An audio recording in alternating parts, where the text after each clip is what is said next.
अस्सलाम वालेकुम दोस्तों, मैं हूं मोहम्मद यूसुफ।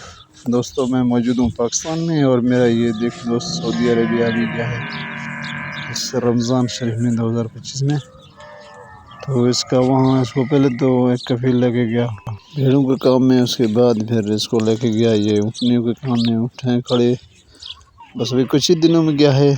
दोस्त का हालात देखें तो मैंने इसको फ़ोन किया, मैंने कहा भाई कुछ वीडियोज़ बना के भेजो मेरे तरफ ताकि मैं अपने चैनल में भेजूँ और दोस्तों को दिखाऊं सऊदी अरबिया में पैसा कमाने का मज़ा क्या होता है। तो इस तरह से जंगल में रहना पड़ता है, देहात में। मैं जहाँ भी गया सऊदी अरबिया में, ताइफ के इलाके में, ये तो बता रहा था दोस्त मेरा कि मैं किसी समंदर की तरफ किसी इलाके में हूँ, आ जाने कि ये रियाद शहर के करीब है या इधर दुबई की साइड में है, इस तरफ बॉर्डर की तरफ है।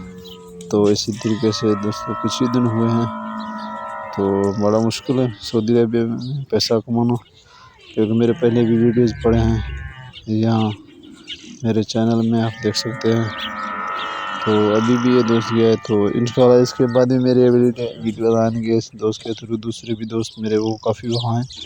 उसके बाद बड़ी ईद के बाद मैंने खुद भी जाना है सऊदी अरबिया। अब दोस्तों छोटी सी गुजारिश है, वीडियो को लाइक करें, चैनल में नए चैनल को सब्सक्राइब करें और आने वाली वीडियो जब तक